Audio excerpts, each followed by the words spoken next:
Se hace antes silencio que en el Pleno, ¿eh? Está bien esto. Bueno, vamos a continuar con la segunda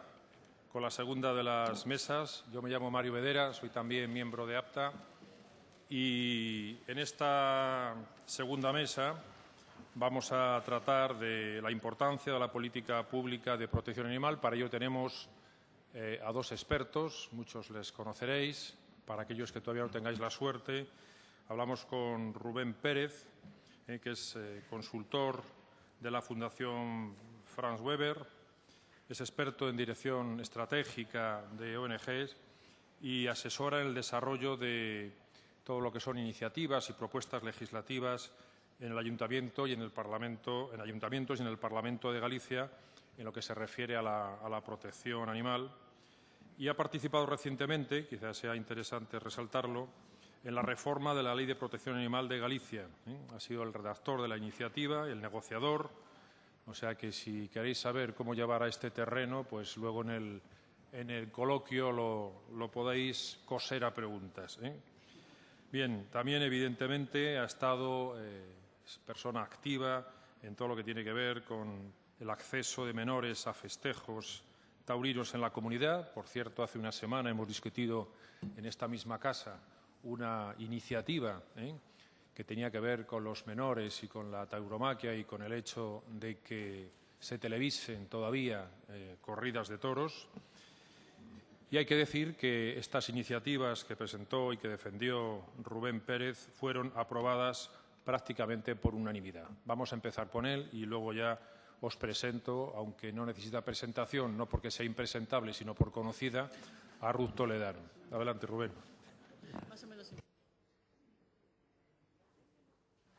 Bien, se me escucha bien, ¿verdad? Yo quería explicar un poco cuál es mi visión sobre el papel de los animalistas en los terrenos políticos y la experiencia concreta de Galicia y A Coruña como ese inicio del cambio que pretendemos en materia de protección animal. Creo que los animalistas somos expertos en muchas tareas, pero sin embargo no sabemos sacarle partido en ese terreno parlamentario. Y con esto quiero decir que a veces nos centramos en determinadas estrategias y no intentamos combinarlas con ese acercamiento a los partidos políticos, ¿no? Es un acercamiento fundamental, porque tenemos que entender que las normativas, tanto en diferente rango, se transforman desde las instituciones y ahí, si nosotros no tenemos una representación directa, tenemos que apoyarnos en aquellos grupos políticos pues, que nos den ese soporte y esa ayuda. Lo que decía Mario de la Ley de Protección Animal de Galicia, la verdad es que fue un proceso muy rápido, pero nos permitió dilucidar cuáles eran aquellos problemas que tenían los partidos políticos.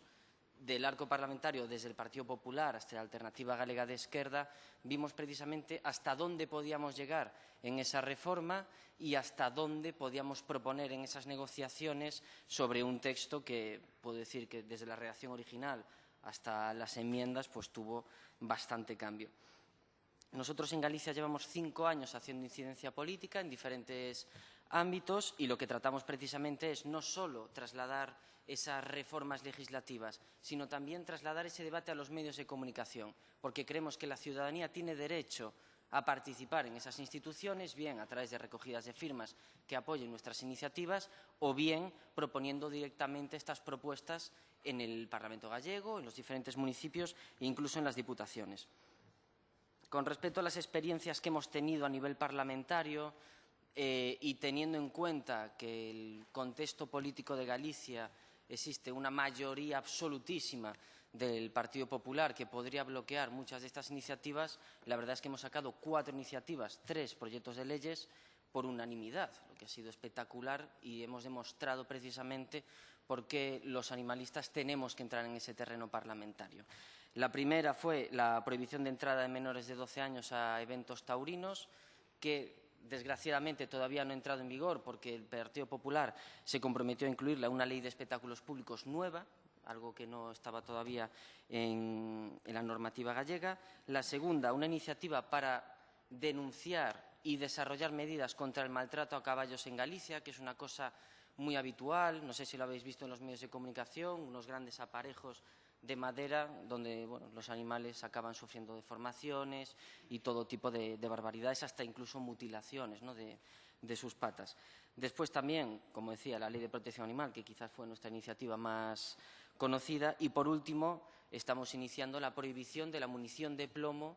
para acciones de caza en todo el territorio gallego, que también acaba de ser aprobada por unanimidad su admisión a trámite, y veremos ya en el mes de septiembre cómo quedan esas enmiendas, ¿no? Y eso, bueno, con respecto a la munición de plomo podemos decir, bueno, pero es que eso tampoco influye mucho en los animales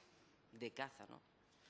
Sí que influye en el momento en que estamos dando un golpe a esos grupos de interés y a esa industria que se está lucrando con el hecho de que gran parte del territorio gallego sea cinegético. Tendrá que implicar una modificación de toda esa munición y, además, señalaremos en un texto parlamentario cómo esa munición, a pesar de lo que dicen ellos, con multitud de estudios de dudosa fiabilidad, que la munición de plomo no es peligrosa, cuando sabemos que sí, desde 2001, prohibida en humedales.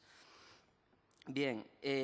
una vez analizado este papel de los animalistas y creyendo que realmente sí que debemos influir en política, creo que deberíamos también dejar un tiempo a este periodo político que se abrió después de las elecciones municipales, con la aparición de nuevas apuestas políticas y con la representación de candidaturas que antes no estaban representadas como tal en ayuntamientos, diputaciones y, en algunos casos, en comunidades autónomas. Yo, por la experiencia que he tenido en 3 casos muy concretos, en A Coruña, en Santiago y en Ferrol, puedo decir que estas candidaturas de unidad popular, como se suelen llamar, o de confluencia ciudadana, parecen ser muy positivas a la vista de cómo desarrollan esas políticas públicas, parecen ser muy positivas para el desarrollo de iniciativas en defensa de los animales. Y aquí, el caso que más conozco es precisamente el de A Coruña, porque participamos en esa conformación, ¿no?, de esa gran candidatura ciudadana, donde se incluyeron hasta 7 partidos políticos y se constituyó un partido instrumental, que era una palabra que muy pocos conocíamos, ¿no?, antes de las elecciones, y esto fue un proceso que iniciamos en agosto de 2014, en un momento en que A Coruña pendía la espada de Damocles, esa feria taurina, ¿no?, hipersubvencionada. Pues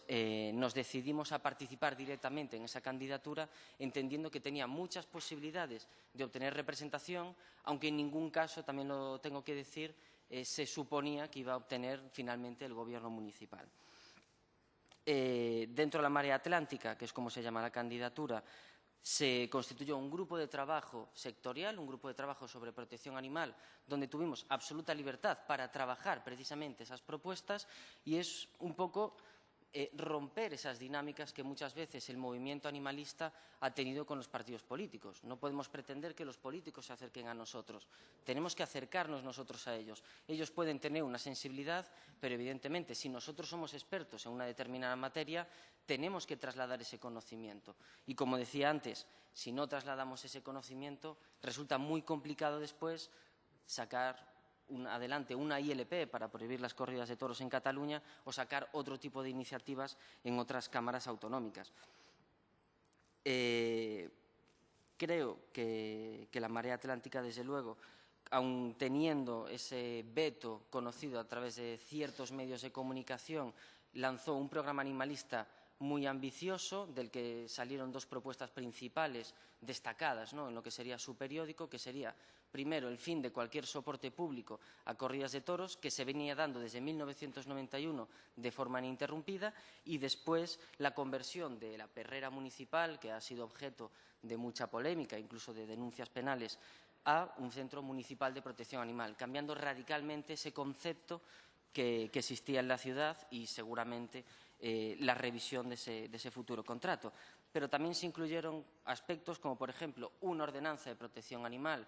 que prohíba la exhibición pública de animales en tiendas, que es una cuestión que en Galicia todavía está presente, y más en A Coruña, sobre todo con esas tiendas de animales situadas en centros comerciales, la implantación de proyectos de gestión ética de colonias felinas y el veto a cualquier espectáculo con animales, ya sean circos o ya sea la explotación de los mismos en la feria medieval que se realiza en verano.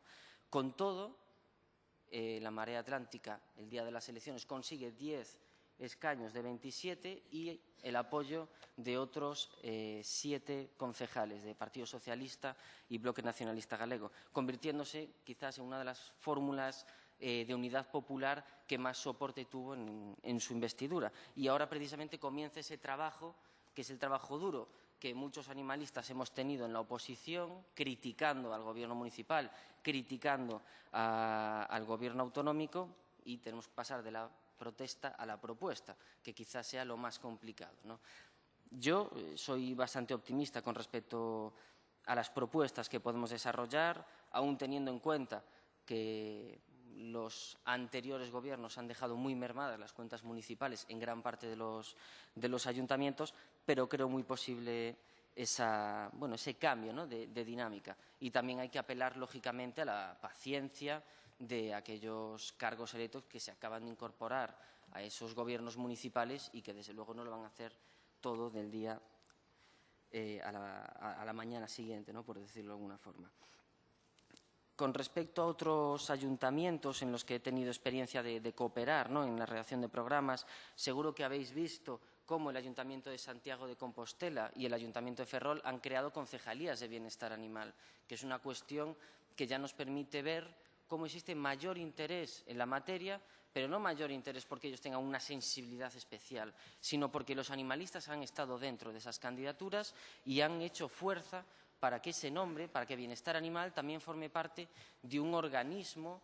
no tanto específico, pero sí formando parte de aquellas concejalías, pues como Juventud, como Deportes, y dándole un poco más de enjundia, ¿no?, que realmente es lo que necesitábamos para generar esos nuevos movimientos. Por eso, yo creo que vista ese papel que han tenido las candidaturas ciudadanas también en Barcelona, en Zaragoza, en Madrid, en otros tantos lugares,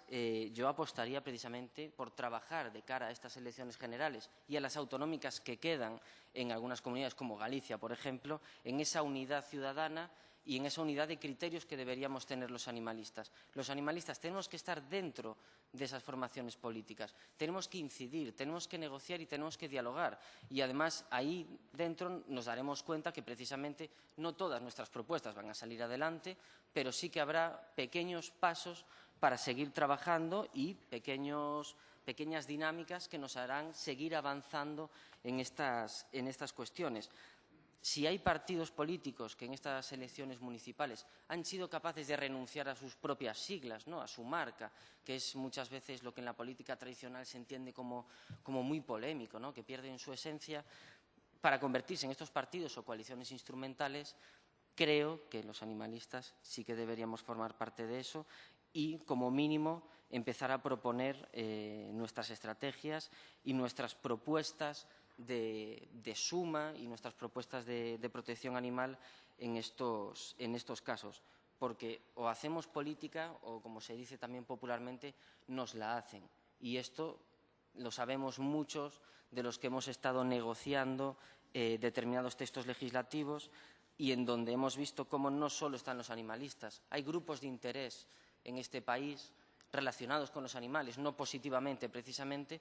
pero que sí están influyendo más que nosotros, porque nosotros no estamos en esas instituciones.